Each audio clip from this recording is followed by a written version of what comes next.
Hello, you beautiful nerds. Welcome to the Banthas podcast, where we talk about sci-fi, fantasy, horror, and all the popular art that we love. Also, we do it drunk. Mostly drunk, though. Mostly, not always. Not most of the time, but mostly. Mostly. Sometimes. I always encourage you to never know the story. I am glad that's racing. I'm good. As always, with my co-host, good. How you doing? What up? This is your best friend's best friend, your favorite cousin's favorite cousin. I'm out here punching niggas in the face, and we getting it in. My new name is DJ Drogas. That's my new, because it's Drogas. Drogas means drugs in Spanish. Oh, okay. And Drogas, because I smoke gas. Okay, I see what you're doing there. Guys, so excited about the show tonight. We are talking comic books, we are talking Peacemaker, we're talking Gen V, and as always, we're talking shit. But talking shit is always better with friends. He is practically family, but y'all be kidding because he's light skinned. Gordon, what's going on? No. Just not feeling it today, guys.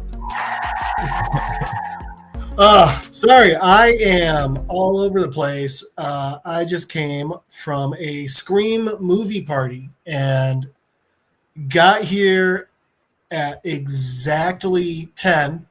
I'm 2 hours behind you. And then had to edit the pictures, send you the pictures, rename the pictures, walk my dog, and then bitch a lot for some reason like anyone cares. That's what I'm doing now. So now we're all caught up. Now we're in the present. Yeah. You're welcome. No, I appreciate you putting in the hard work, man. I'm excited to talk about the comic you got lined up for us this week. But before we get into the nitty of the gritty, we should do a little house cleaning and talk about. I would talk about one of our other shows, but it's much more fun to just play this. After these messages, we'll be right back. Have you ever watched a movie from your childhood and thought it doesn't quite hold up like you remember? Well, then you would enjoy our bi-weekly series, Does It Hold Up?, where we revisit classic genre films with a special guest to help us determine if it is as good or as bad as we remember. It's a whole lot of fun, so you should check it out. Please check out the Drunk Bantha channel. They clearly are ready for being seen at a higher level. Back to the show. Yep, and you're good. Yeah, we had a great episode with Nick Corleone where we talked about Idiocracy. That was a super fun chat. Definitely check that out. In a couple weeks, we got Fantastic 1994 coming out. Also, though, Nick Corleone going to be in Crystal Lake. That's Crystal right. Lake coming up soon. The prequel. I'm so curious. Well, we're going to be covering it right here. So right here on Nerds at Night and the Drunk Bantha. Yeah. Gents. Yeah, we got to cover that one. And also, hopefully, we can try to get him on the show. That'd be great. Come on, Nick. Try to get him on. Come on, we'll tell you why we'll tell you why the show sucks, what you should have done. We're here for you. Yeah, we might also tell you, well, that everybody sucked except you. As always, yeah. You guys are going to go a different route than I am.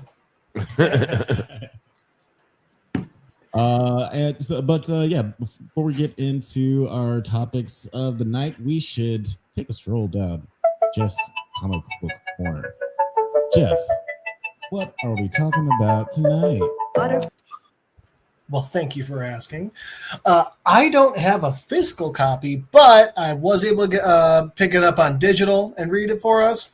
I figured since we are into the end of it, let's read Peacemaker Tries Hard. And the exclamation point is a part of the title. So this one... use of let's see how we say that. Acetaminophen. Is that okay? It's really depressing when he's got better pronunciation than you do. So anyway... This one's only a couple of years old. To be honest, I don't remember. Actually, I can tell you in 2 seconds here. It came out 2 years ago in 2023. And it was a Black Label comic, which is what DC did when they were like, oh, we got to make sure no kids read this one. So you had a lot of Harley Quinn ones like that, a lot of Batman Damned, and Peacemaker Tries Hard. So this one opens up on just a random couple in a grocery store. And I'm going to tell you right now, you get a lot of the Peacemaker show vibes in this. And these two are just walking around talking about like, oh, they're making this comic I loved into a movie. I hope they don't mess it up, da-da-da. And then just off to the side, you just hear someone yell out, what do you mean, who the fuck am I? And then we get him, Chris Smith, the Peacemaker. And he's sitting there having an argument with the checkout lady about nothing. They're talking, and he's like, I'm the Peacemaker. She's like, I haven't heard of you. And he's just, gives our standard, a couple of standard Peacemaker responses. One, he's like, I haven't heard of a ton of jazz musicians, but that doesn't mean they don't exist. And she's like, okay, whatever. And then she's like, holding up a thing of protein and then cake mix. And she's like, are you trying to make like muscle cake? And he goes, I am not, but is that a thing? Because if it is, I would absolutely do it. And they're like, okay, so who are you? What's your deal? And he goes like, I'll do anything for peace, anything. I'd even kill for it. And this is one we haven't gotten in the show yet, but I love because the random couple we were following just go, would you eat a spoonful of poop for peace? And Peacemaker goes, I don't see how that would help contribute to the peace of the world. But yes, I would do anything. I would eat a bucket of poop. And they basically just keep making fun of him without him realizing. And then he pays for his groceries and goes. So as he's driving off in his Peacemobile, he's, eating some beef jerky like an American. And he gets a call. And the caller ID reads, old work, answer or they'll blow up, bomb in head. And as you might expect from that caller ID, Peacemaker is now on the phone with Amanda Waller.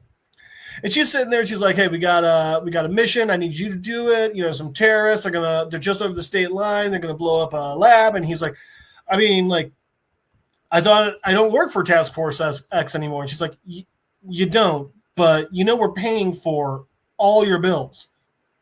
Also, it's terrorists trying to blow the world up. I thought that might be a peace thing you'd like. He's like, no, you're right. And he goes, hey, is the Suicide Squad there? And then we get all of the Suicide Squad being like, no, fuck no, don't tell him we're here.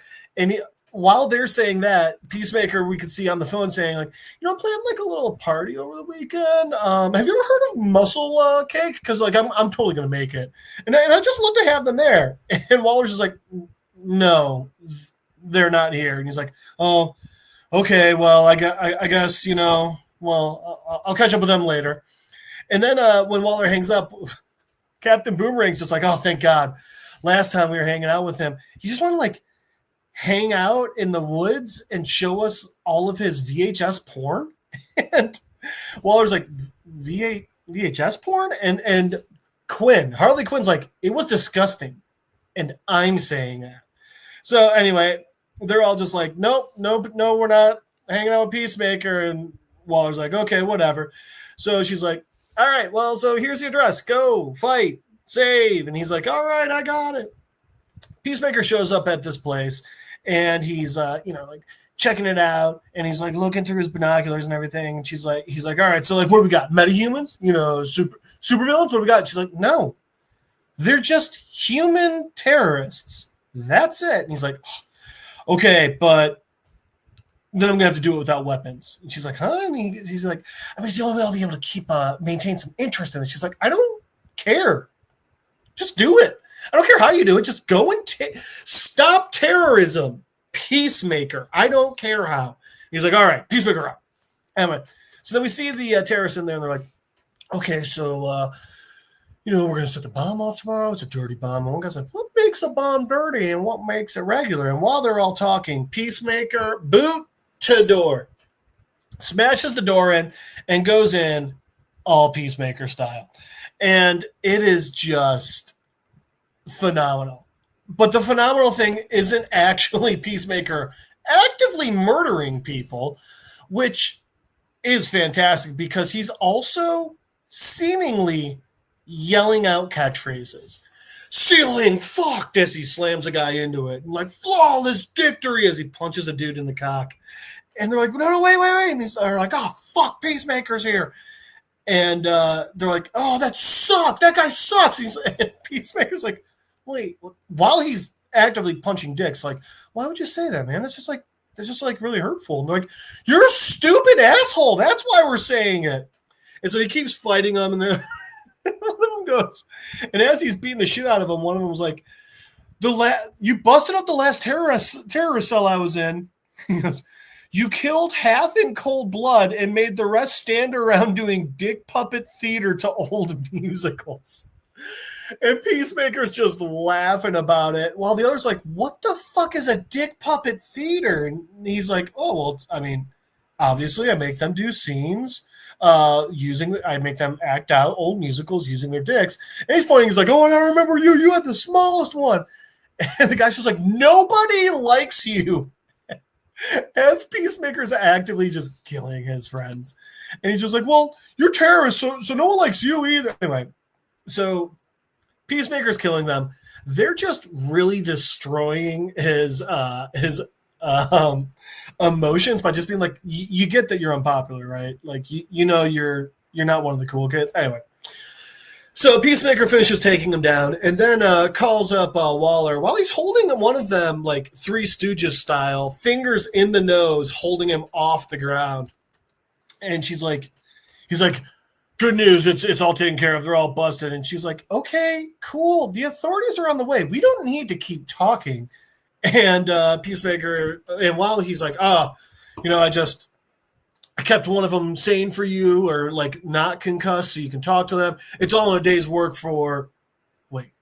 And he hears a noise and he looks down and there's a teeny tiny little French bulldog. And Peacemaker just looks down and goes, oh my God. That's the cutest fucking dog I've ever seen. And he starts like he's cool old friends with the terrorist. He's like, is that your dog? And the guy's like, what?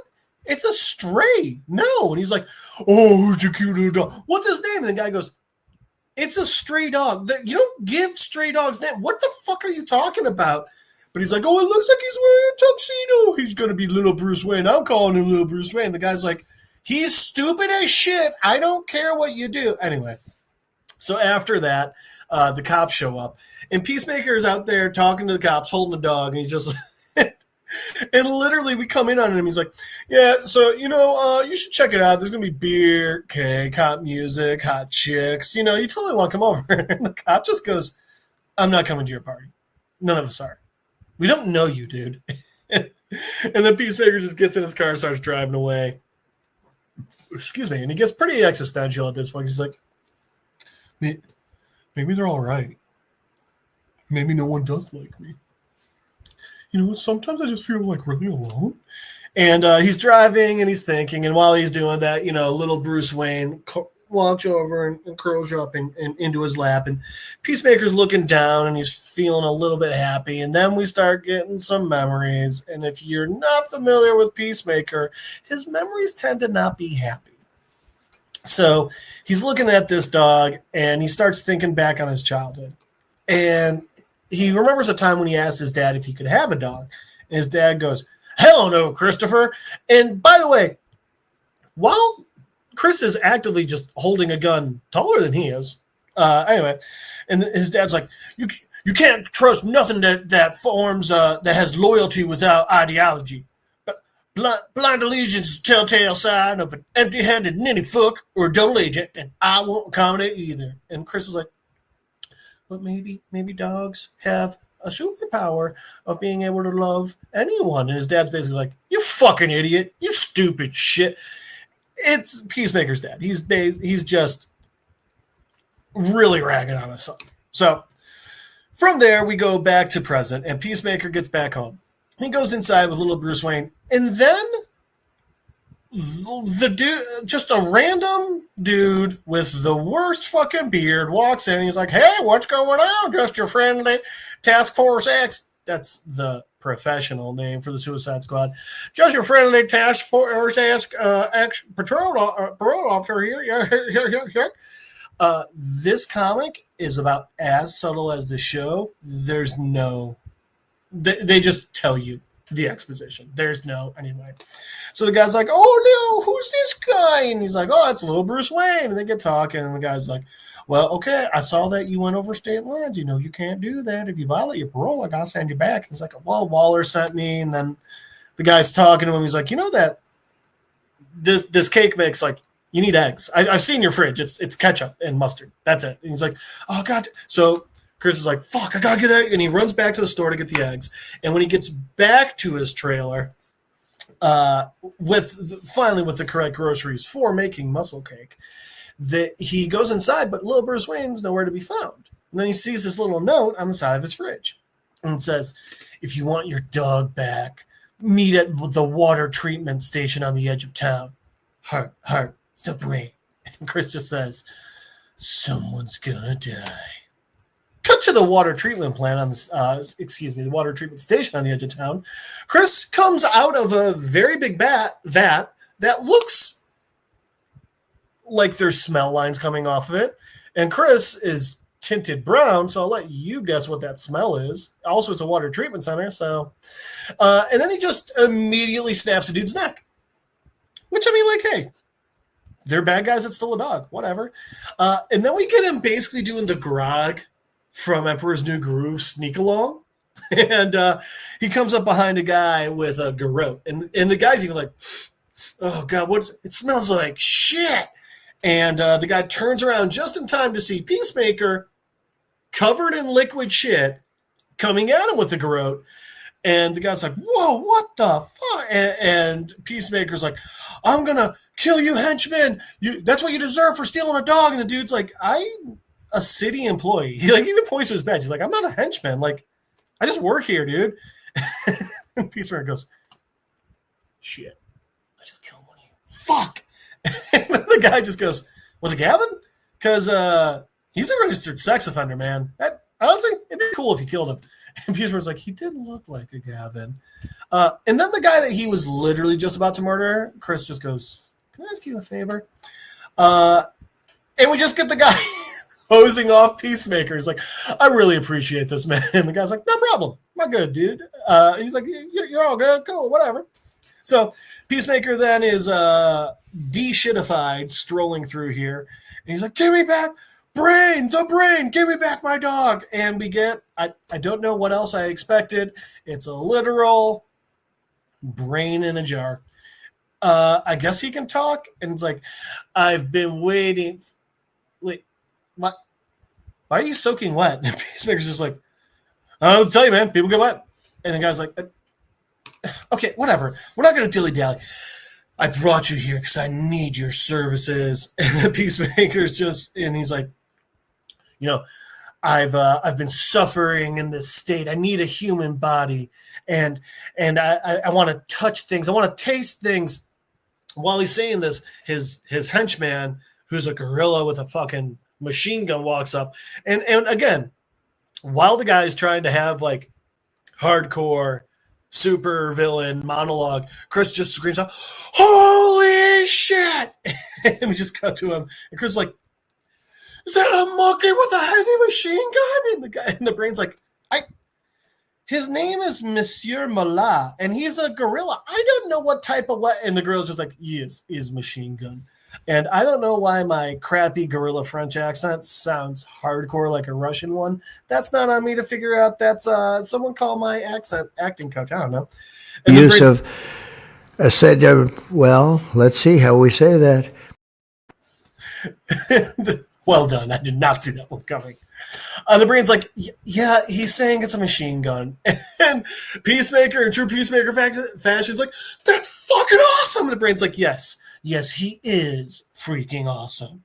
And so he keeps going. He's like, I have the technology I need, but I need you to get stuff to help me make a body. And Peacemaker's like, have you seen this body? What's going on? Check out these cheekbones. And the dude's like, no, I need to make one so that there's no chance of the brain rejecting, like the body rejecting the brain. And Peacemaker's like, Well, I mean, like you don't need me. You don't need my dog either. Like you got a fucking super muscle machine gun gorilla. You're clearly very smart. And the brain goes like, well, no. It has to be you. See, I've done my research. I've run the numbers. And the thing is, heroes always beat villains. We're breaking the fourth wall. They don't give a fuck about the fourth wall in this comic. Heroes always beat the villains. So they always beat the only way to get over a scoundrel is with a champion. So I need you, Peacemaker, because this can't fail. And he's like, what? Okay, what? And the guy's like, I've been watching for the right hero, and it's you, because not only are you heroic, I can easily manipulate you because, you know, like you're super about peace and willing and stuff. And Peacemaker's like, yes, I am a hero. And the guy's like, okay. And Peacemaker goes, well, what if I say no? And the brain just goes, the gorilla eats the dog. And Peacemaker's like, that's fucked up, man. Okay, fine, whatever. I don't want to have to worry about picking, you know, bits of Bruce Wayne out of gorilla poop. What do you got? What do I need to do? And the brain just goes, bring me the genetic material of Deathstroke the Terminator. And Chris just goes like, oh, fuck me. And that's the end of issue 1. Damn, Gina. Man, yeah, that definitely is it's reminiscent of the TV show. What? Now, when did Not you a say lot that, of story here. When did you say that this comic came out? 2023. 2 years ago. Oh, okay. I think October 2023, actually. Hang on. All right. I was wrong. May 2023, but yeah. Okay, gotcha. Because I was like, if this was made before the Suicide Squad, that'd be crazy. That would be very James Gunnian. James Gunnian? James Gunnian? Yeah. I think he's made enough stuff where we could give him an adjective. But yeah, that was super fun, man. Definitely felt a lot like the TV show. Oh yeah, it's stupid. There's not an in-depth story, and it's exactly what I want out of the Peacemaker comic. Yeah, it's pretty on the nose. Like it checks all the boxes for me for sure. Yeah. Guys, let us know what you thought of this issue, this segment of Jeff's Comic Book Corner. This issue of Peacemaker. Put it in the comments. Are we getting another issue next week? Excuse me. Of Peacemaker Tries Hard. Oh, sorry. Peacemaker Tries Hard! Exclamation point. Get it right. It's like Kite Man. Hell yeah. Exactly. Yes, we're doing another. So it's a 6-part series. We'll do issue 2 next week for the finale of Peacemaker, and then I'll find something else. I don't know. I think we've had a lot of the main 2, so we'll go into some indie stuff. Okay, right on. The Fit Bantha said, I enjoyed this issue. Me too. Right? This was a good issue. If you have any issues, they're trying to make Peacemaker work in like the legit DC universe right now, and it just doesn't. He's still a puppet of Amanda Waller because he thinks he's saving the world, but it's just not. I mean, the humor's all gone, and it's just like, nah. This is what you want. Yeah. I think when they lean into the comedy of this character, it always works best. Speaking of which, let's move on to this our is next. Dick Theater. Wait, what? I think this is Dick. The Dick Puppet musical. Dick Puppet musical. Oh, Dick Theater. from the comic. Dick Puppet musical. What was the thing called? It? Well, certainly a highlight. Oops. Dick Puppet musical is crazy enough. Dick Puppet Theater. There it is. There's the that's exactly it. Yeah. Correlation. Well, guys, marionettes. I was gonna say, let us know in the comments what you think Dick Puppet Theater is, but don't do that. I don't think there's an emoji for puppets specifically. Maybe like a little ghost. Yeah. Oh yeah. Maybe there should be a man. What do you call it? Marionette. Marionette. That's what it's called. That's what it's called. Care? Are we caring about that? That is the best that one has ever been used. So I've never felt more connected to that one. Yeah, let's move on to our next topic of the night. We're talking about HBO Max's original series.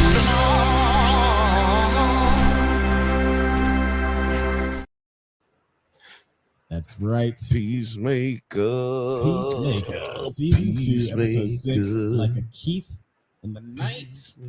I don't know if I sent this to you guys, but the theme song the theme dance, the opening dance number, turns out makes more sense than we thought. There's an old Daffy Duck is the white one, right? No, it's Donald.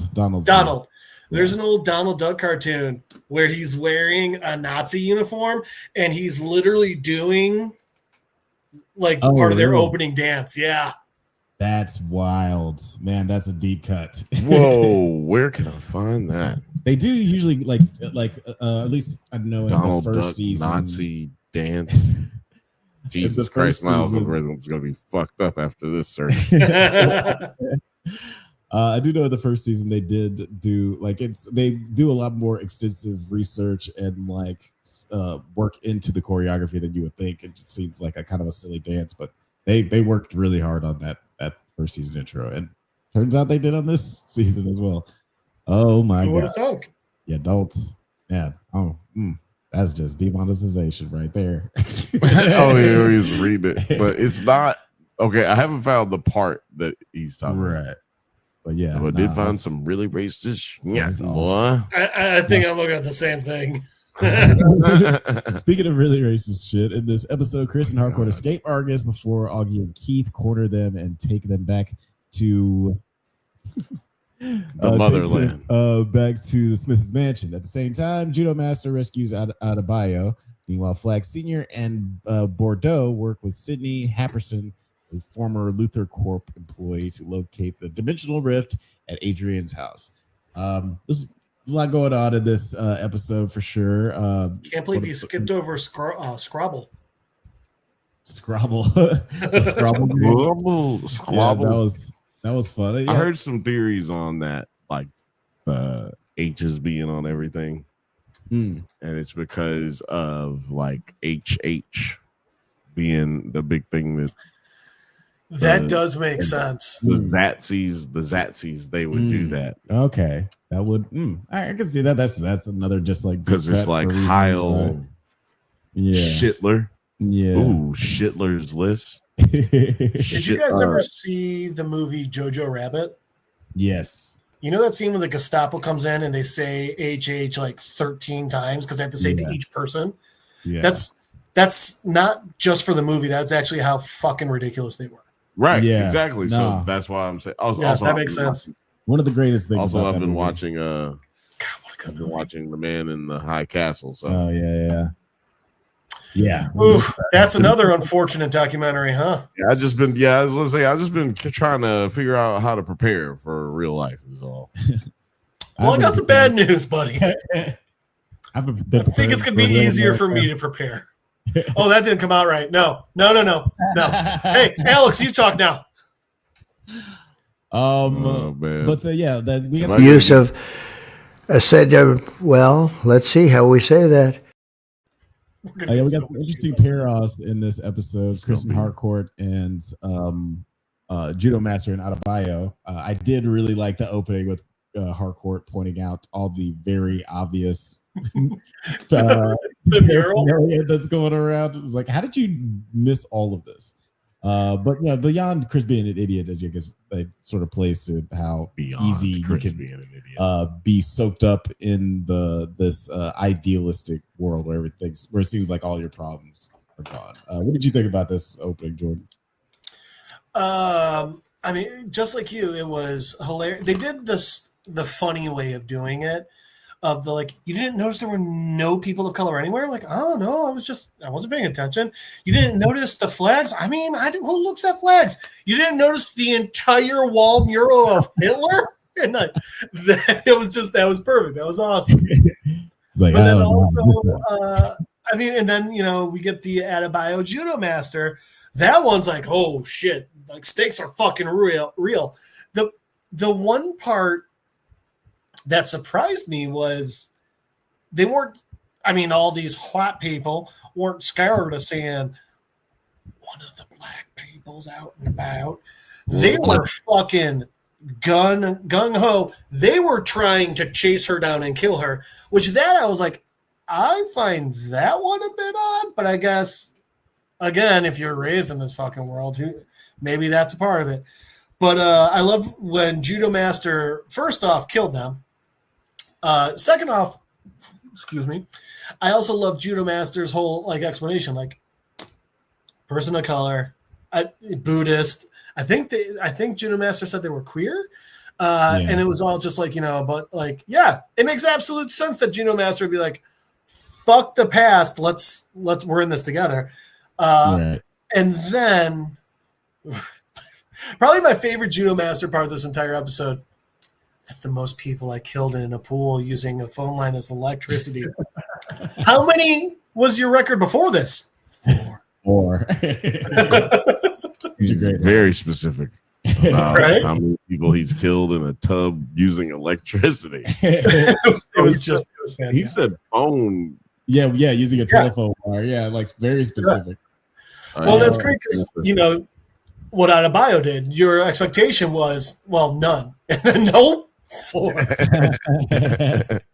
it is interesting because like this is a world where it's 60 plus years of these white people having this like sense of just like, yeah, we run shit, and if we see you, it's on site. You're not where you're supposed to be.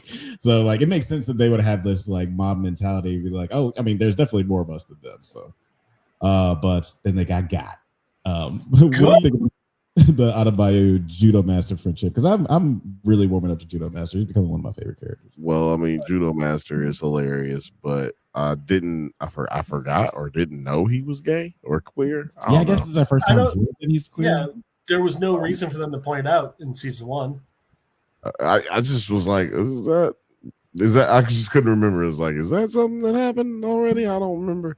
But I just want to go back to the racism stuff. Like, yeah, he didn't know this Mein Kampf there and all this stuff, and it's just an allegory for like racism in general.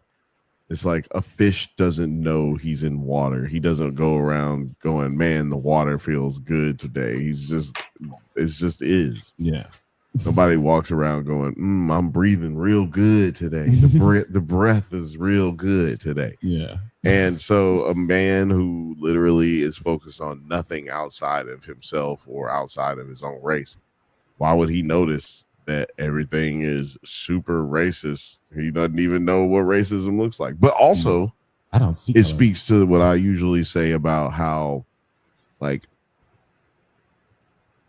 every Republican isn't racist, but if you're racist, you're probably Republican. Right. But if you're racist, you probably don't even know you're racist because you're not intending to be racist. You're out here. Nobody's out here really looking for racist content. You know what I'm saying? Like, oh man, let me find something about niggers today. You know what I'm saying? When they find it. But when they find it, then they end up getting indoctrinated in it because they find some kind of similarity. But if you just go find something else, you'll be finding similarities. But there's other people who just know some asshole who says something and then they believe him. Yeah. And then it just, trickles down. So, I think he's the perfect example of this. Peacemaker is the perfect example of the latter, which is just, I don't know shit. And why would I know shit? And I heard this. Well, that was wrong. Well, how the fuck am I supposed to know? That kind of attitude is what most people, but a lot of people have. Kind of like Tasha's old joke. Not everyone with a mustache is a pedophile, but every pedophile has a mustache. Phil Bantha said in the chat, we still don't know where they keep them. And he also said, folks in the South seem genuinely surprised when I tell them they are racist. LOL. Yeah. They just don't. I mean, look, they don't know. How are they supposed to know they're racist? They don't go around. They're like, I don't say nigger. I don't hate Jews. Like, I don't actually hate anybody. So how you gonna call me racist? Right. I just don't want nobody black. I just don't want my daughter dating. Well, no, that's real race. That's actual racism. It's like, I just don't want nobody. But they don't think it is. Right. Well, Yeah. I don't that want. kind of stuff, Well, yeah. but they also but that exact example, they don't think that's racist, and they try justifying it like, well, no, it's not because I hate black people. It's just I think it'd be harder to date outside your race. It's like, yeah, that's racism. Speaking Here's your of, son. you're talking about Man in the High Castle, talking about looking at like a documentary. One of the greatest satires of just the way Americans think. I've been watching It's Always Sunny in Philadelphia, and it's just so funny. Just seeing how like on the nose they are, and just like how like just talking about racism. There was an episode where D was like trying to explain why this racist joke was funny.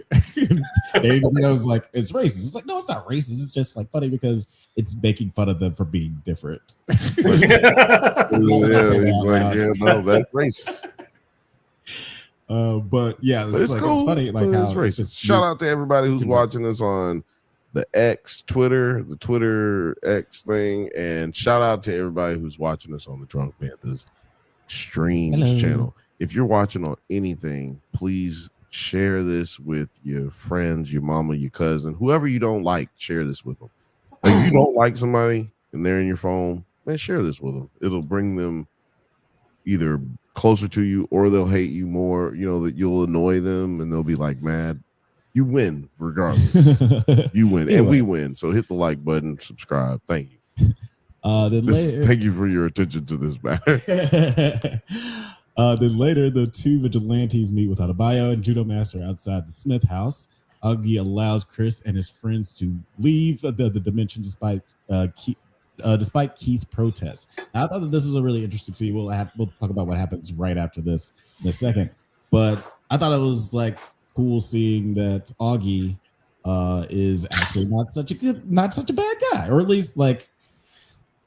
He seems like he's not a. He's just such a sweet Nazi. Well, he seems disgusted by being referred to as a Nazi, and I like how he was like, "You just always fight injustice all the time in your universe, lady." And she's like, "Oh shit, I don't." But also, he was like trying to calm Keith down, like like Keith might actually have more love for the way things are in their society, and clearly their old Peacemaker had love for that society. He was out here doing drugs and fucking bitches and doing crazy shit, just killing people. He was about to kill himself without asking himself any questions. Yeah. So he was crazy. So maybe the dad was just like, I'm the one trying to rein this whole thing in. I'm trying to keep it together, before it all blows up. Maybe, I don't know. He would have been born into this world, like he didn't. Yeah. Get a chance to change or have an effect on anything. Right. Would Augie have been? Yeah, he would have. Okay, never mind. Nope, backing that one up. Yep. Yeah, I was trying to do war math on that too. I mean, World War II. He would have been Vietnam age, but not World War II age. Yeah. The Simulation Presents says in the chat, is it just me, or does it feel like Earth X is wasted? It feels like this season has just taken place in 7 rooms with all the interesting with all the interesting hiding behind 99 doors that are addressed in the 11th episode. Yeah, well, I have a lot of issues with this show, and he keeps going. Honestly, Augie Smith could help the resistance, yet he remains complacent. With wealth and a mansion, he's still a bad guy. 100%. Completely agree on that. Thanks for right when we're talking about the bad Nazi people zooming right in on the white guy. I appreciate that. No, Augie is a bad guy. But it's weird, though, because he's trying to do the best he can in a shit situation, but he's still not good. I mean, it's exactly like you said, Simulation. I'm going to call you TSP. I'm enjoying shortening things. It's exactly like you say, TSP. He's got the power to fight against it. He's got the power to make actual change, but he's choosing not to. Whether it's because he's comfortable, whether it's because he's like, it's just not my place, or even like, I mean, I don't know, maybe he's worried that if he does, it'll fuck things up for his kids. None of it fucking matters. Like, in an essence, you could almost argue like Keith is better, because while Keith is still fucked up and doing fucked up shit, he doesn't realize it's fucked up. Augie seems to very much realize the world he's in is fucked and it's not good, and yet he's still like. But I mean, like, you know, I'll go out there and like I'll totally bust up like a mugger. But the systemic racism and the camps we've heard so much about, I'm just going to leave those for now. What was I thinking about before that? Racism. Well, no, I don't know why I'd be thinking about that. And unfortunately, we don't get to. Sorry. No, just that. I mean, like, it's the point is that Augie is the opposite of the Earth that we're used to. Augie. Like it's that's the part is like he's supposed to be the opposite of that. So he's also in this. I mean, both Augies are clearly in white supremacy land and everything, but one detests it, whereas the other embraces it. But yeah, that's what I was thinking of earlier that TSP brought up. Like, but it doesn't matter because he still knows it's wrong, but doesn't do anything about it. Right. And we don't get to see like the nuances of his character. Again, like this is a universe that's 60 years divorced from our universe as far as like how we know things turned out. We don't know what happened to all the other good superheroes. Actually, it's 80 years divorced. Oh yeah, 80 years. 45. Yeah. Yeah. Holy dumbass can't count. No, but Adrian, but then Adrian sneaks up on Augie and kills him. Real bad. Sneaks up on him and kills him is an understatement. Boy. Is it still sneaking when you actively jump through? Yeah, no, let's just say it like that. He jumped through ambushes. Yeah, ambush. There was the sneak before jumping through the window. Jumped in the window like.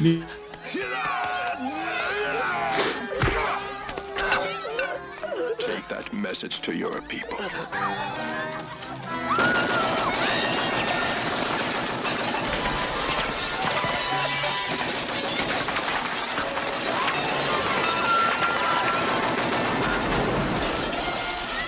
Nigga, no. That's how that is. He came in and killed this nigga's daddy.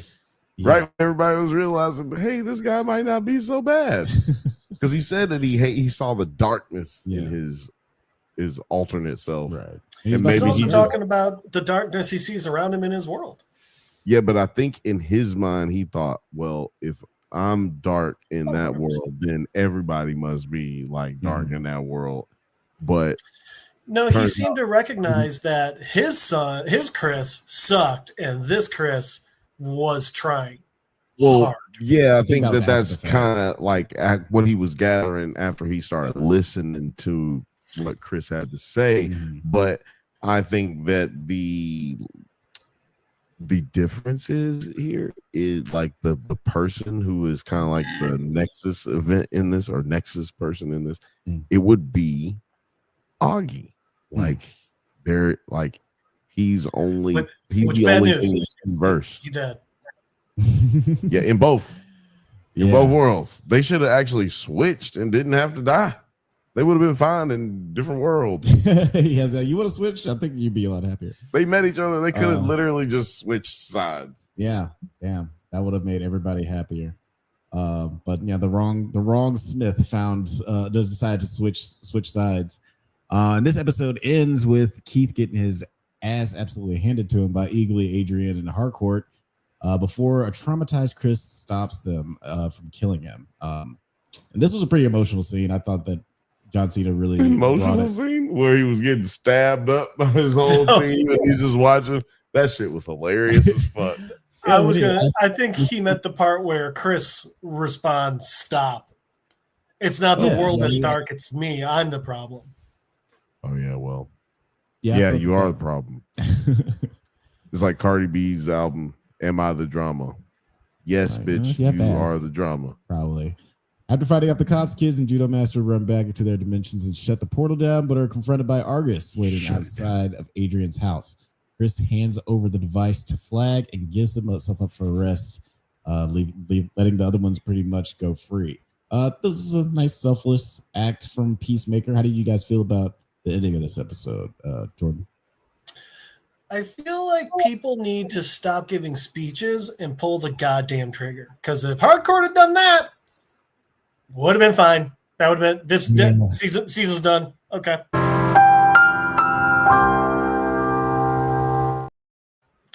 But no, it felt very much like Chris to give himself up like that, even before his complete emotional breakdown. I think the more surprising part was seeing Harcourt really finally start to allow herself to embrace these feelings that she's had for Chris. We saw it when she was, when they're riding on the motorcycle running from Argus and she's on his back, but also fucked uply enough in trying to murder his brother because she was like, no, I got to protect him and this is the only way I can do it. I'm excited to see where we keep going with this because as I said to us earlier, evidently 50-minute season finale. Yeah, I'm looking forward to it. 57 minutes. Well, just curious because I'm sure you already got it. What was the rating for this episode? What do you think? Do you want to give a guess or you want me to just tell you? I'm going to go ahead and say 7.6. Yeah, I'll guess an 8. While you're looking it up, I do want to just... oh, no, I got it. Oh, okay. Well, yeah, go ahead. What is it? 9.2. God damn. Wow. Tied for the highest with the last episode. I don't get it. People love seeing motherfuckers get stabbed. Yeah. The people who got stabbed were Nazis. I'm not gonna disagree with you on that one. Now listen, I had an issue. Issue is the running. You're upset so many Nazis died. That's running. Why was the running so bad? Like they just had a lot of trouble shooting the running scenes. Like there's one scene where Adebayo's like, she's like doing this in one spot while they're all trying to move this way. It's like we're moving forward. Also, I'm not shaming nobody, but you telling me that, hold on now. Okay. You telling me that all them white folks, now I know black folks, we athletic. We really athletic. In some cases more athletic than others. But you gonna tell me that girl, that young lady and her big old bazumas and her big old donkadonk was outrunning all of whiteness, right? And jumping over fences and shit. Sir, she got over that fence now. I'm calling whole cap. Matter of fact, the cap that I got on is got to be called a fucking 10-gallon Texas hat. There's we talked about this a little bit before the show, but like running scenes in movies are always like kind of clunky to me. Like I'm actually more impressed when I see one that doesn't look clunky. 100%. I'm always like, oh well, that actor is clearly slowing themselves down so they run into the camera, or they don't run out of frame, or they don't look like they're running too much faster than the people that are running after them. Like there's so many ways to just like make that look not believable. Strange. Man, you're gonna hate Glenn Powell's new movie. The Running Man. That's the one. I was really mad because it's not the Running Man; it's just a nigga running. I honestly was like, where's Arnold Schwarzenegger? There's only one shot from a movie called Strange Darling that has a shot where somebody's like running and the camera is like following it. And I was like, huh, this actually like looks good. It doesn't look like she's trying to hit the camera. Forrest Gump. Not all of it, but the scenes where he just sprints and the camera just kind of like goes up and watches him, not where the camera's trolling in front of him. That is true. That is true. It's just about knowing how to. It's just about not being an idiot or caring, because sometimes motherfuckers don't care, and that's what I've been trying to say about this James Gunn era.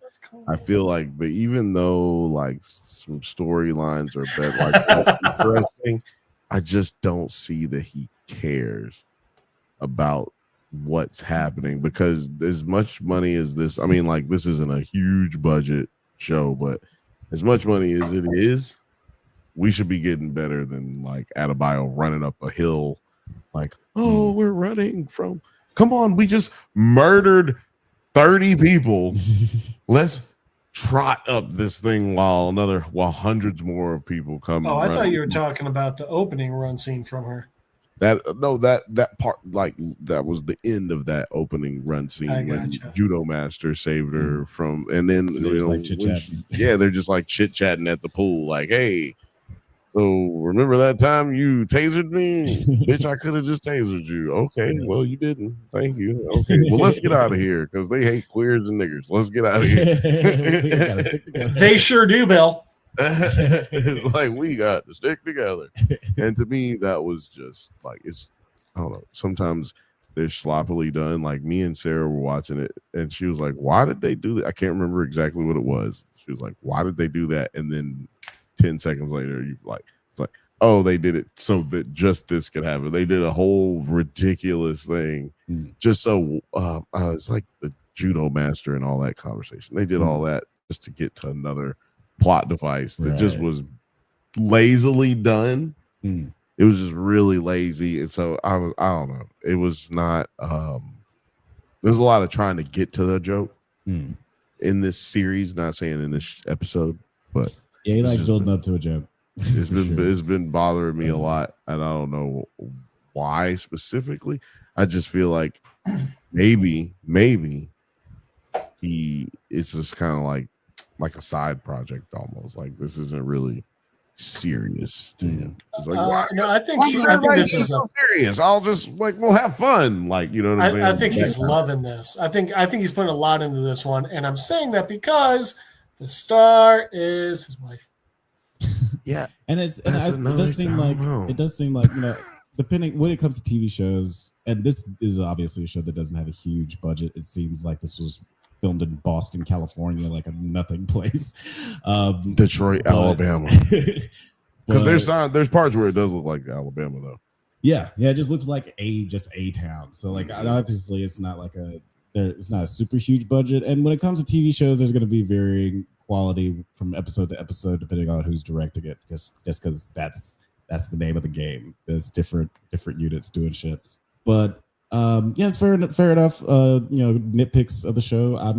I agree with some of that stuff, but for the most part, I've enjoyed the show. Peacemaker season 2 was primarily filmed in Georgia, utilizing a combination of studio and real world locations, including Thrillist Studios in Atlanta and the city of Savannah and areas around Dallas and Paulding Country. Now that's all in Georgia, and to speak to your point, it's just like Detroit, Alabama, or fucking Dallas, Georgia, and Paulding County, Dallas, Georgia. Yeah, I've never heard that place.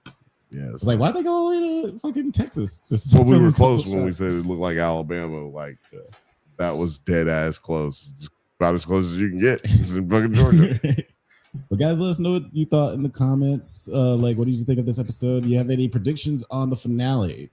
Let us know. What do you think? What you think is going to go down? How this is going to tie into the Superman, Supergirl sequels we got coming out? But let's go ahead and move on to our last topic of the night: the Amazon Prime original series.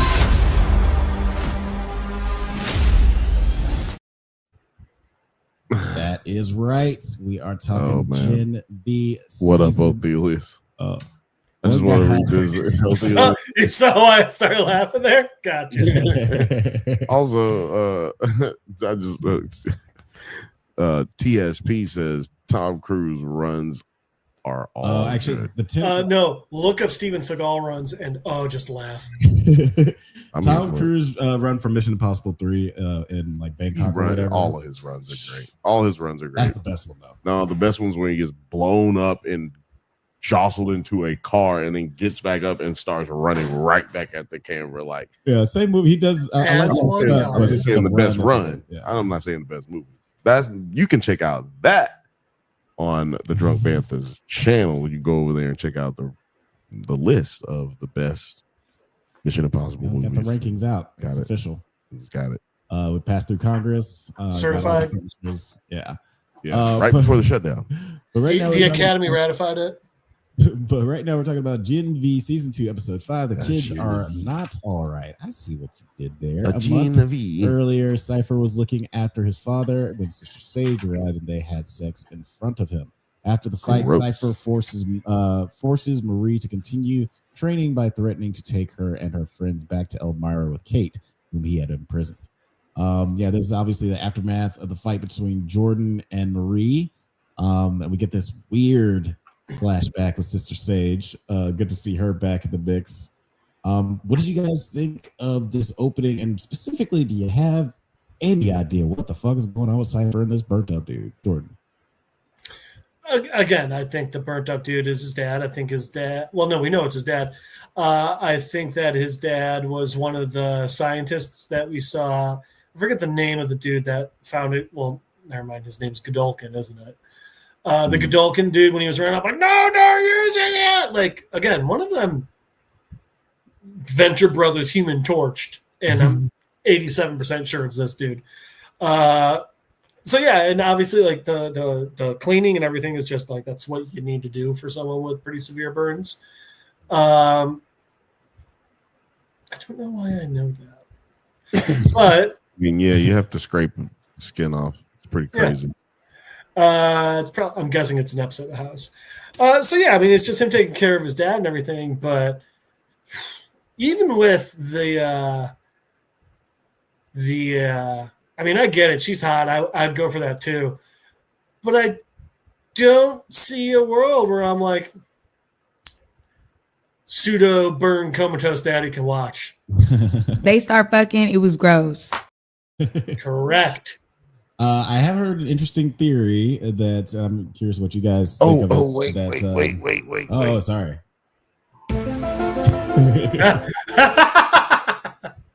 We have heard an interesting theory that the reason that there's no Gen V in Cypher, I kept wanting to call him Linklater. No, no V. Yeah, sorry, no V. No, the reason he has no V in his system is because he is actually being controlled by his father, who is all burnt up, and he's just like a puppet for him, and he can still use his powers through his son, through Cypher, and that's why she looks over at him in the tub when she's having sex. That's gross. That makes so much sense, though. That's going to be it. It's 100%. That's what happened. That's what happened. Yeah. When I heard that theory, I was like, damn, I wish I didn't hear that. Man, and you thought we needed the marionette emoji earlier, huh? That's so goddamn. Ugh. They start fucking. It was gross. Do you think that's a viable theory, Bill? Do you think? I mean, yeah, it's supposed to. Well, this is the thing. Because I heard that dumbass theory, nasty ass theory, I had to go back and look. And he looks like he's doing this. Yeah. Oh, the dad's actually like, hey. Angle towards the dad's sitting there like angled towards the camera. But I'm saying if you're feeling it, you're not gonna be like, well, let me see what his dick look like real quick. Like, you know what I'm saying? Like you can see everything right there. So I'm like, to play devil's advocate towards this, this theory. I don't know, man. You asked me if I think so. I don't know. That's the internet speaking. I could probably just see it being that he's fucking weird. They're all just really fucking weird because soups are weird in this universe, and they're just kind of down with things that don't seem to. You should be to getting down in it. You shouldn't have. Yeah, it seems like 90% of them are sexual. Use of well, let's see how we say that. Acetaminophen. And to your point, we like about like how much, like let's say that they're like whether we don't know if there's a connection between Cypher and his dad, and like if he's actually puppeting, if he's actually puppeting him. You mean that connection, right? But then we see later where Cypher meets up with Prodigy, basically tells him that he knows everything that he's been doing. He stabs himself in the hand, seemingly with not feeling any pain. Well, he stabs him in the hands. He stabs. Do you mean polarity? Polarity. Oh, yeah. You said so after polarity tries to, or at least performantly, so acts like he's gonna kill him with a knife. That's when Cypher stabs himself in the hand. Yeah, and it doesn't seem like he felt that pain, but which just raises more questions about what his powers could be. Well, I think that goes back to he's a puppet. And then another part of he's a puppet.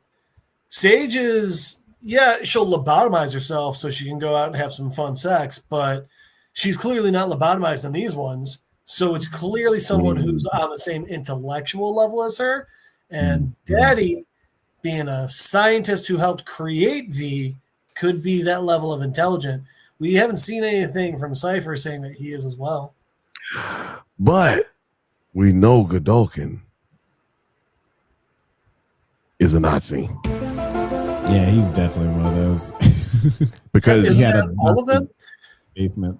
Well, but I'm saying, so then how could he be wanting to have sex with Miss Detroit, which they constantly want us to remind us that she's from Detroit? How come the people who keep being how come for Kirk's funeral Grinder crashed 3 times?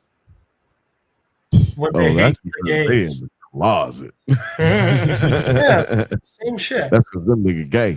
No, I'm just Admissions are admissions. Come on. This is the one time I can say somebody's gay and it's not an insult because niggas is gay. That's why Grinder crashed, because niggas is gay. Niggas is gay. Here it's very well known fact. I mean, by the way, I don't know if you guys saw the whole ICE taking advantage in Chicago. The best protest sign. Some dude's just standing across the hold up a sign that says, "I slept with 2 of you." I think it says "I think," or is this like probably? I'm pretty sure. Yeah. Marie convinces Jordan and Emma to rescue Kate. You wanted you to read this. Sorry. Athelius Maximus says, "Dan Bill called it Cypher, not the soup. His pops or whoever that old dude is, he's the soup." Mm-hmm. So I guess it's something you mentioned before. I said it before, but a lot of racists have secret black girl fetishes. This ain't news. Yeah, that's true. Yeah, but the girl having the racist fetish is what would be the weird. It's the ultimate bad boy. Yeah, Sage is usually that kind of thing is like forced upon, like, you know what I'm saying? It's not necessarily, or power structure. Yeah, Sage's motivations are kind of all over the shop. We don't, because she's so much smarter than everyone and she moves so much further ahead of everyone. We don't really know why she's doing any of this. She's way smarter than me. Down to being with Homelander, like she's aligning herself with these two basically atheists, Nazi figures. Is like, why would she do that? I think we'll find out eventually. But next time on Dragon Ball Z, I think she has an end game that we haven't been revealed. That hasn't been revealed. Privy to? Wait, what? We haven't been privy to? Exactly. I like the roll of the R. Emma, Kate. Nailed it. Sorry, Marie convinces Jordan and Emma to rescue Kate. Emma unsuccessfully asks Sam to join them, who is visiting his parents. That was a nice little lovely moment there. Nice, just, hey, let's talk about mental health for a bit. And then when they discovered that they handed him over to Vought because they couldn't control him, he accidentally injures his father, but then they end up making up. Yeah, I don't know if it's really about mental health as much as it's like, yo, son, your ass crazy. And you always was crazy. And, you run around here with these powers. We was just like, hey, why don't y'all just take this little boy on somewhere? You just take little boy. It's okay. Like, I understand what they did. But it's okay. You're crazy. Handgun was too. Fine. Okay. Now, there is one thing about that part, though, that did surprise me.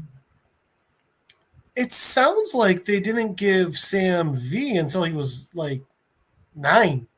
They sound like they were trying to get rid of his. They're like, oh, we noticed it like when you were 9, and then we thought the V would fix it. So it's like, I thought the entire point was like, you have to be an infant when getting. I wonder what he was doing that made them go, oh, damn. Right. He was talking to the wall and they're like, he's crazy. He's fucking 9 years old. Like, what could he I'm been assuming doing? he was like Beth Sanchez from Rick and Morty, where he's just like doing all kinds of wild shit. No, he'd have to be smashing birds' heads in with rocks for me to just send my. But that is the thing that I liked about it, is that because we've been sort of given this narrative that the V made him crazy, but he had mental health issues and like violent tendencies before they even took the V. So I like that. You the one crazy boy.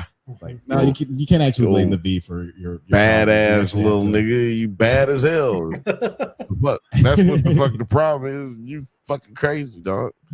I did like the idea of, well, he's talking to things that aren't there and hurting people. What if we made him a human tank? That seems like the right choice. I mean, they're not smart parents. Yeah, let's give this boy who's smashing birds' heads in the backyard, let's give him some superpowers. It'll change everything. Now, but honey, what if he could do that to human heads? Marie Jordan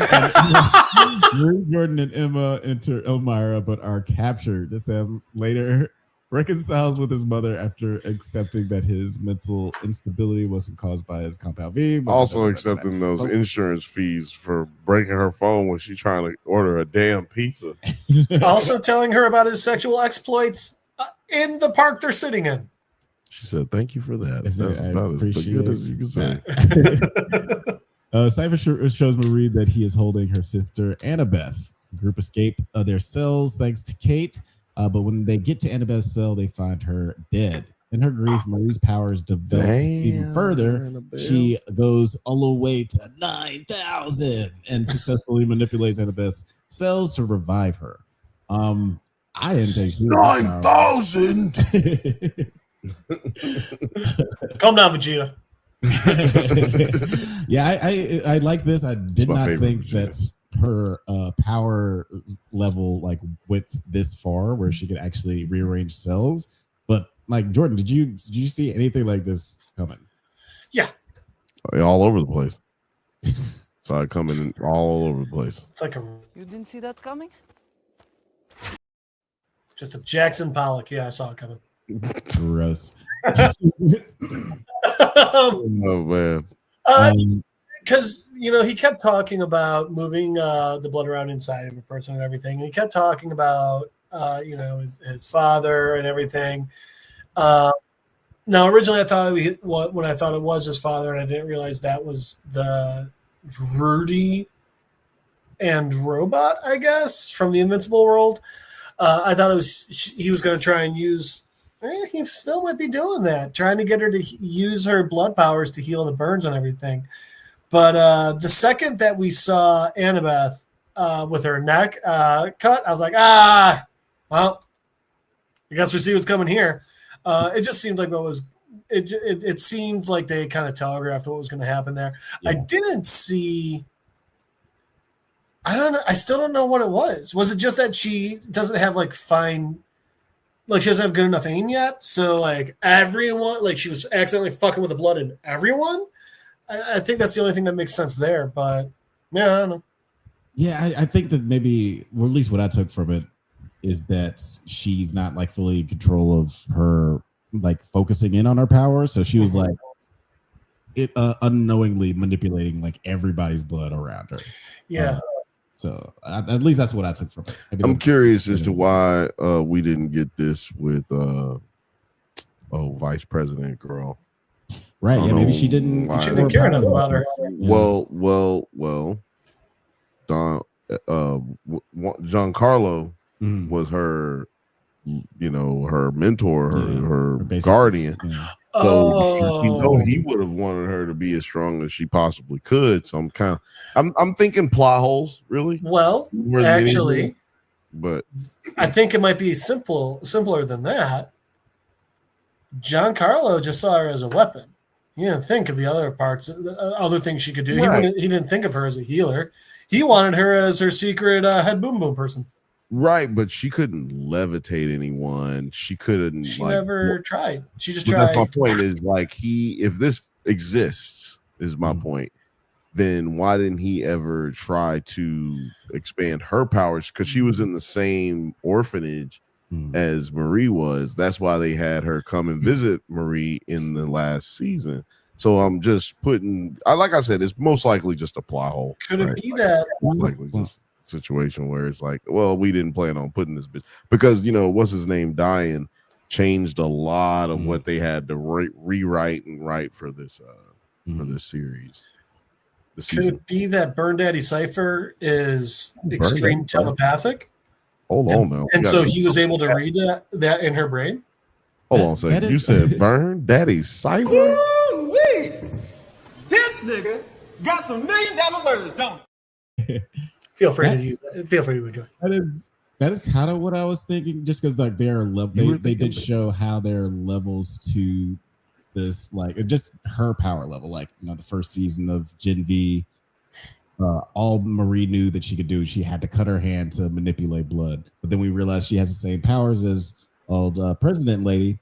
She's like, you could be out here popping heads if you want to, if you want to level up like me. You know what I'm talking about, baby? Hey, that's amateur stuff. You know what I'm talking about? Hey, Homelander shot me with his lasers, and I'm still standing. Yeah, like, girl. I think that like she had at that point, and maybe, you know, Veronica didn't realize she could get any stronger than that. Because she's like, I'm popping heads. This is as good as it gets. Yeah, but that's what I'm saying. I don't know, but like she wasn't always in control. Like her guardian. I'm just saying, if this is a plot hole, I'm going ahead with plot hole to the point. I was just about to say, like, bring it back to what Jordan was saying with the telepathic thing. Maybe there are just questions that he never thought to ask because he wasn't on that telepathic level. Like when Cypher was saying in the last episode, where Maria's like, "Yeah, I control blood." He's like, "But do you control the cells? Which cells? Which blood cells do you control? Is it just the blood cells?" Yeah, the platelets, the red blood. Yeah. This doesn't seem like Giancarlo's character is that kind of dumb or kind of oversight would be happening under his watch. Right. Homelander was afraid of this guy. Like he was afraid of this guy, like, and he was not afraid of Homelander. Remember that scene? Homelander was like, "Yeah, your heart rate is the exact same all the time." What the fuck? Like, he was afraid of that dude. So I just find it hard to believe, although I have, you know, well, Steelers has a good point. My disposition, you know, I've my belief is no longer there, or does it matter? But it's just a question that I had. You know, weird. But she's dead anyway, so we can't. She doesn't matter. What her name? Veronica Newman. Newman is the last name for real life Dewey's dead girlfriend. Vic Newman, because his name was Vic Newman in the comic book. I think they said in the chat she also suppressed and hid her powers for years. Marie not hiding shit. There you go. Yeah, it's true. She's like, look at y'all filling in their plot holes. But yeah, like I'm definitely still enjoying this season. We mentioned off pod earlier that it's definitely a less stressful show without having Homelander on it, and I'm not mad at that. Like, well, I don't need my butt I kind of just be like, then what am I like? What is it that I'm watching for at a certain point? Because I'm not interested in who you fucking. And so, like, it's got It's one of us. It just kind of be more has to be. Yeah, but they kind of just started getting us into that part of, like, you know what I'm saying? They've been teasing it. Like, it's just been more like, oh, what is his power? What is his power? But now there's actual, like, after this episode, especially, there's actual intrigue about his character. But yeah, it's like, even with him, it's like, who is he fucking? Right? Like, oh, he's fucking the smartest girl in the world type shit. So I don't know. To me, if there is no tension, if there is no, like, Game of Thrones, all kinds of fucking all the time. But sure was lose they goddamn head. Like, that's one thing that keeps it where you're like, the tension. You know what I'm saying? Nobody's safe. And to me, I'm missing that in this season. I'm missing the nobody's safe. Last season, they blew up the heartthrob. You know what I'm saying? The nigga just exploded. That he was all over the place. His body parts was everywhere. So I'm just saying, like, Yeah, I need something like that. Yeah, since Cypher, it seems like Cypher is sort of marionetting these characters right now. It's got a so I had an example though, because Kate, when she should have basically died. That was their opportunity to give us this like, whoa, what the happened type thing, what the hell happened type thing. And maybe they had planned on killing her, but what's his name died, so then they had to keep, somebody, because you can't have two big deaths, I guess is what they probably felt. But hashtag kill Kate, you know what I'm saying? Like hashtag kill Sabine. They should have killed her, and then maybe I'd feel a little bit more. It was shocking to see her alive in the next episode. Like, wait, what? Yeah, like, oh, bitch, you was y'all dead. made a big deal how y'all couldn't save her. Also, like, you're right, yeah. How stupid are you? You clearly don't give a fuck about these kids. Why would you give her the staples? I mean, or I guess not give. Why would you leave them in? Yeah. It's because he was trying to get them to escape. I see that he's orchestrating all this. I just don't know to what. Well, and that's why he's so close with Sister Sage, because she's clearly the one who's planning all this shit out. She's the one telling him which countries to take over and risk. Right. Yeah. It's very yeah. Facts. Exactly. But guys, let us know in the comments what you thought of this season so far, how it compares to The Boys. Do you feel like this is a nice filler before we get our final season of The Boys? Let us know in the comments. Oh, speaking of fillers.